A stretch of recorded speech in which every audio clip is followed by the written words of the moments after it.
الاول بالكوراسور. والكوراسور بيحتوي على ماده الهيبتامينول بتركيز 150 مللي جرام، والماده دي بتشتغل كمنشط لعضله القلب وبتساعد على زياده تدفق الدم في الاوعيه الدمويه اللي بتغذي القلب. والكوراسور بينزل في صوره اقراص، وكمان بينزل في صوره نقط للشرب. طيب ايه هي دواعي استعمال الكوراسور او ايه هي استخداماته؟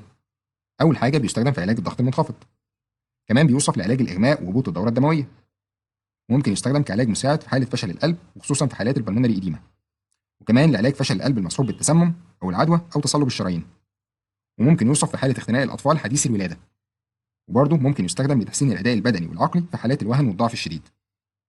طيب ايه هي الاثار الجانبيه للكوراسور او ايه هي اضراره؟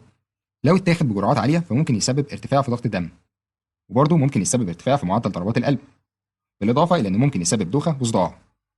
كمان ممكن يسبب اضطرابات في الجهاز الهضمي زي اسهال وغثيان وقيء، وبرضه ممكن يسبب اعراض حساسيه لو عنده حساسيه من الماده الفعاله زي حكه وطفح جلدي وتورم في الشفه واللسان وصعوبه في التنفس.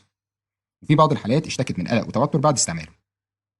طيب يا دكتور، هل في ناس ممنوعه من استعمال الكوراسور او ايه هي موانع استعماله؟ طبعا ممنوع في حاله وجود حساسيه من الماده الفعاله، وبرضه يستعمل بحذر في حاله مرضى ارتفاع ضغط الدم او مرضى القلب، وكمان ياخد باله لو هو بيستعمل اي حاجه بتحتوي على ماده السايوفيلين زي الكيبرون اقراص، ودي ماده موسعه للشعب الهوائيه. اما بالنسبه للحمل والرضاعه فلازم استشاره الطبيب المعالج قبل الاستخدام.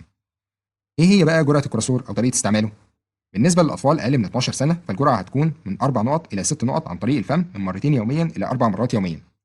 اما بالنسبه للبالغين فالجرعه هتكون 25 نقطه او قرص واحد من مرتين يوميا الى 6 مرات يوميا، وطبعا الجرعه ما ينفعش تزيد عن 6 مرات في اليوم. والكوراسور ليه بدائل بنفس الماده الفعاله زي الهيبتا نقط والهيبتامينول اقراص والريسبايرين نقط.